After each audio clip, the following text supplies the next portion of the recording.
النهاردة هنعمل عظمة هتشرفك في العزومات. هقولك على سر التتبيلة اللي بتخلي الفراخ دايبة ولونها يجنن، ورز مفلفل مبهر هيقلب ريحة البيت كله. ويلا بينا على طول نبتدي.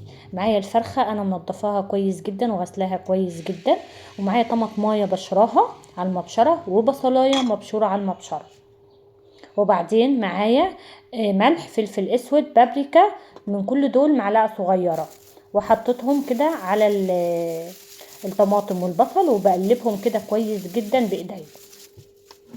وبعدين بمسك الفرخه اتبلها كويس جدا من جوه ومن تحت الجلد ومن كل مكان في الفرخه. بحط التتبيله بتاعتي زي ما انتوا شايفين بالشكل ده كده تحت الجلد وفي كل مكان تتبلي الفرخه. الملح طبعا احنا حاطين معلقه صغيره، لو حابه تزودي الملح شويه يعني دي معلقه صغيره لو انتي هتخلي الفرخه بايته من بالليل، يعني تعمليها من قبلها بيوم. لكن انتي لو هتسويها على طول يعني هتتبليها تقعديها ساعه او ساعتين، زودي الملح شويه عشان تتبل معاكي بسرعه. بتبلها كلها بالشكل ده من بره ومن جوه ومن كل مكان، بكون غلفتها بالتتبيله. هسيبها كده ساعتين في التلاجة وبعدين نرجع نكمل.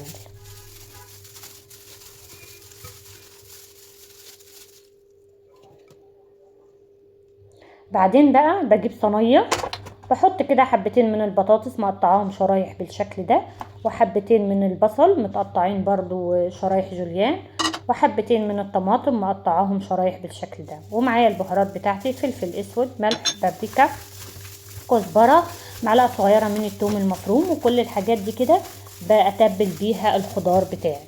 اي خضار انت حابه تحطيه حطيه. شرايح البطاطس شوفوا انا مقطعاها تخينه شويه علشان ما تتهريش معايا.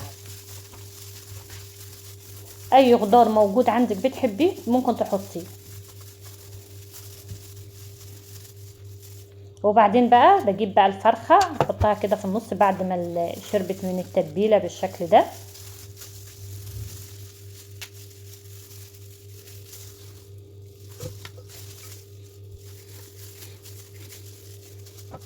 وباقي التتبيله برضو بحطها عليها بالشكل ده.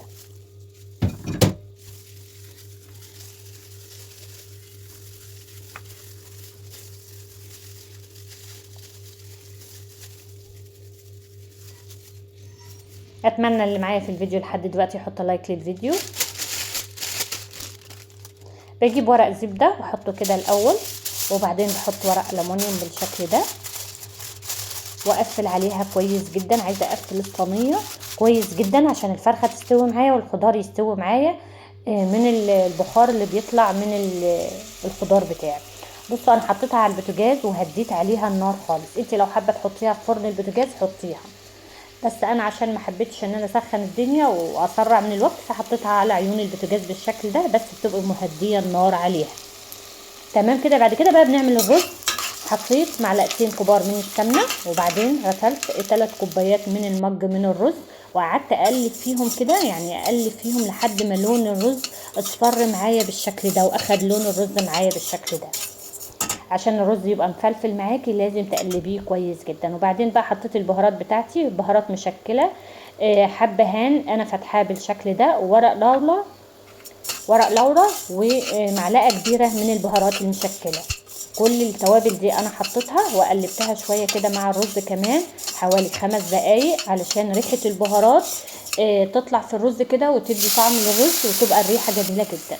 ونزلت بقى ب3 كوبايات من الميه، وهنا انا حاطه الميه نفس كميه الرز عشان الرز يطلع مفلفل معاكي، فيفضل ان انت تعايري الميه قد الرز.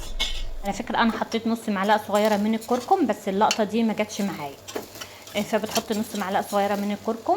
وبعدين بقى بتسيبيه يستوي بالشكل ده كده، بتشوفيه لو هو تمام استوى تمام. محتاج شويه ميه ممكن تحط شويه صغيرين، وكده الرز بيبقى تمام معايا استوى كده تمام. بطفي عليه. بعدين بقى بشوف الفراخ والخضار بتاعنا. طبعا الفراخ استوت معايا اهي، شكلها باين على طول ان هي استوت، والبطاطس كمان هشوفها استوت معايا، كل الخضار استوى معايا والفراخ استوت كده تمام جدا. بشيل الصينيه بقى، اخدها كده يعني بدهن وش الفرخه كده بالصوص اللي نازل من الخضار ومن الفرخه، بدهن الوش كده وباخدها احطها في الفرن على الشوايه تاخد لون بالشكل ده. بدي لون الفراخ على الشوايه بس. ولو ما عندكيش فرن وحابه تاكلي الفراخ كده مفيش مشكله، بس اللون يعني الفراخ بتاخد لون بيبقى شكلها جميل جدا. انا هشيل كمان الفرخه واحط ادخلها برضو على الشوايه، هديها لون من الناحيه التانية من الظهر بتاع الفراخ. شوف الرز معايا مفلفل وجميل ازاي. عايزه اقول لكم ريحه الرز خطيره جدا، قلب البيت كله ريحه رهيبه بجد وطعم خطير.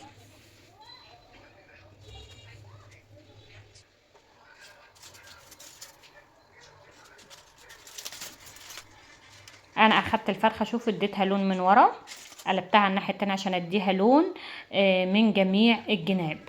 شوف الفرخه لونها جميل جدا ازاي، كانك انت شوياها في الفرن او الفرخه دي جايه من مطعم. عايزه اقول لكم ريحتها وشكلها خطير جدا، وطعم الفراخ خطير، وطعم الرز تحفه بجد، والخضار كمان طعمه خطير فعلا. شوف الفراخ دايبه ورهيبه بجد. اتمنى ان انتوا تجربوا الوصفه وتقولوا لي ايه رايكم فيها، واتمنى ان انتوا تدعموني بلايك وتقولوا لي انتوا بتشاهدوني من اي بلد.